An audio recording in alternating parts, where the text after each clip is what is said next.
Side, Jamie McMurray side by side with the 29 of Kevin Harvick. That is for 5th on the racetrack. On the left, the battle for 11th continues. Yeah, right in front of these guys, Kurt Busch had his car completely sideways coming off of 4 last lap. Check in on the battle for 2nd place because Matt Kenseth and his teammate Greg Biffle running nose to tail. 2 tires holding up really good. I mean, look at McMurray now trying to hold off Harvick. He's going to give up that spot, but I'm pretty impressed how they've held up.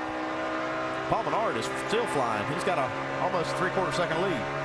I think the key is that we haven't seen anybody with 2 tires be totally out front and getting that clean air, which seems to make a big difference. Just what I was going to point out, because that was the very same thing that you guys were talking about in the pre-race, that the track position, oh so critical if you had the clean air. Yeah, we saw last year Tony Stewart took 2 tires last stop to win the race. And you can bet all these other crew chiefs are paying attention. Oh, right they there. are. I'll tell you they are. Side by side again. Here goes Denny Hamlin along with the 24 Jeff Gordon. While all this goes on, let's check in on pit road. Dave Burns. Guys, not sure which car you were talking about right now, but as we see Kansas winding down here, the 17 of Matt Kenseth is one of the better stories today. Talking with crew chief Jimmy Fennig this morning, talked to him about the fact that as Biffle now works to the inside of Kenseth, the gains that Roush Fenway Racing have been making this year. I was asked Jimmy if it was fun, and he said, you know what? Yes, it is for me because of the way we're moving forward. And Carl has done very well the last few races, and this is the race, as we noted earlier, Matt really needed to show up. Well, you have got Ford running in the top 4 positions right now. Menard, Biffle, Kenseth, and Edwards. And then it's all Chevrolets from 5th on down through 9th. Keep your eyes on Jimmy Johnson because he is closing on and still battling with Ryan Newman. That is for 8th on the racetrack, and he's got the spot. Setting sail now for Jamie McMurray. What this all means with the points obviously is Jimmy Johnson back in good position, although right now Denny Hamlin would still be the points leader, but Greg Biffle is closing on the overall race lead.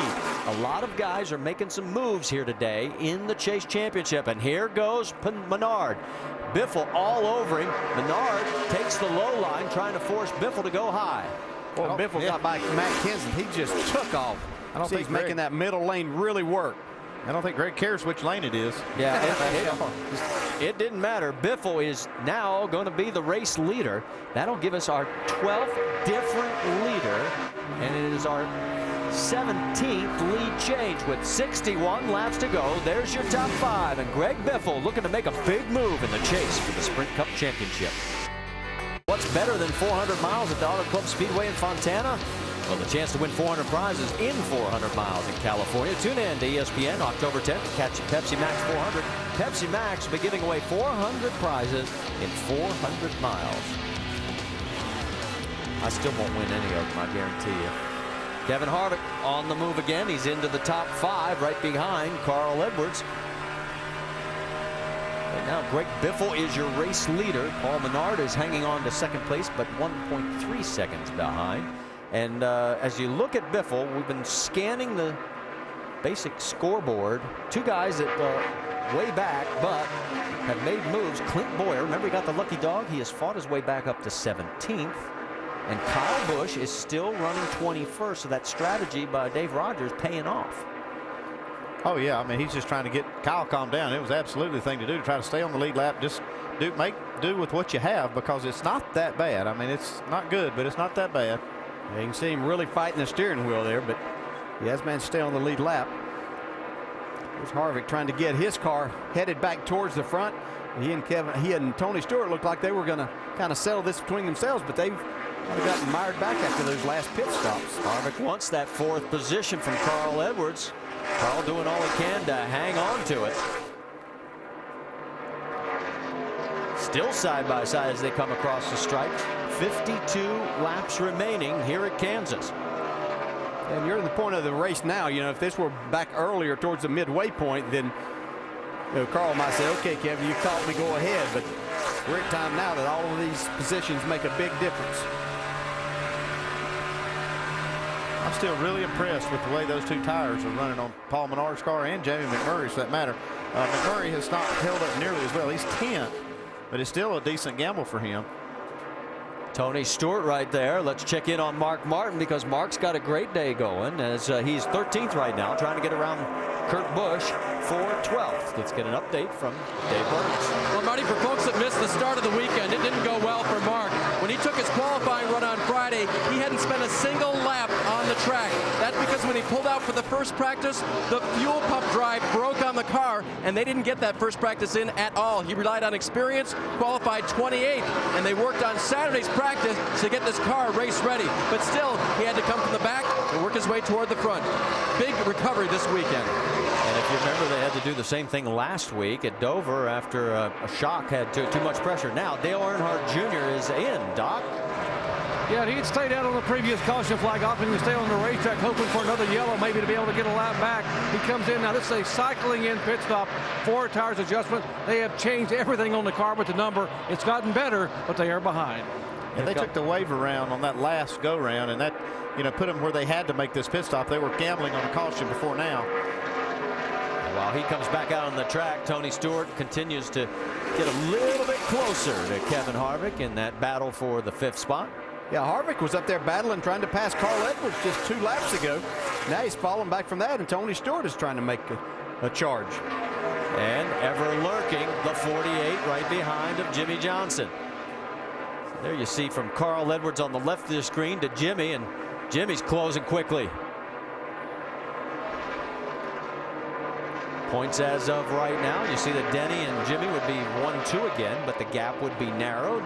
Harvick and Edwards would pick up a spot. Kurt Busch would lose a spot. Jeff Gordon would pick up 2.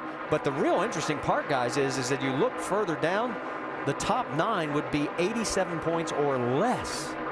That is close coming out of Kansas.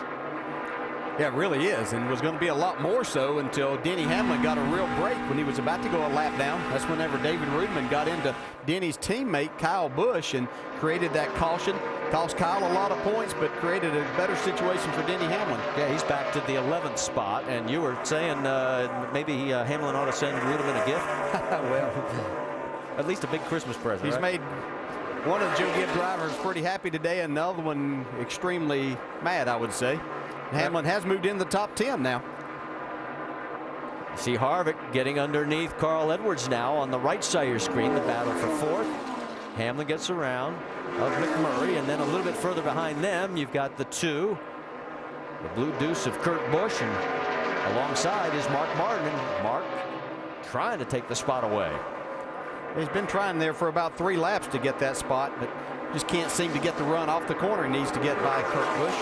You're not missing anything up front. This is the best action we've got going right now. Biffle's lead is 2 seconds over Paul Menard. Menard doing a great job of hanging on. He's a 1.5 seconds ahead of 3rd place, Matt Kenseth.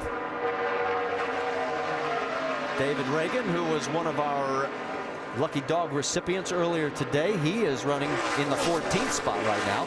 And A.J. Allmendinger hasn't been up front, but Allmendinger's right behind Reagan by about 1.5 seconds. Yeah, seeing some improvement here with the crew chief change that they made there with David Reagan's UPS Ford. The last couple of weeks have been more competitive for these guys and getting the car where obviously David feels a lot more comfortable. He had to make some adjustments today after they got that lap down, got that the free pass back, but making the most of that. Let's check back in on the battle between Matt Kenseth and Kevin Harvick. The battle is for 3rd on the racetrack, and you can see Harvick about 2.5 car lengths behind.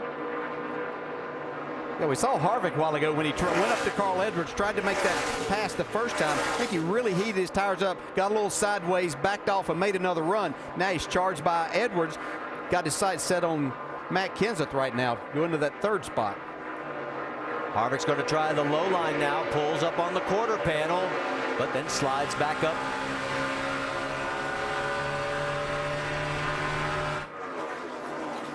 .43 laps to go. Still plenty of time for anybody to lay claim to this race with Greg Biffle. Boy, did he want the big run. He's got it going right now at Kansas.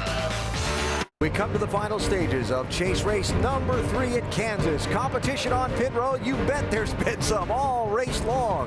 Greg Biffle's team with some strategy and some good stops earlier. Biffle launching into the lead after the last restart.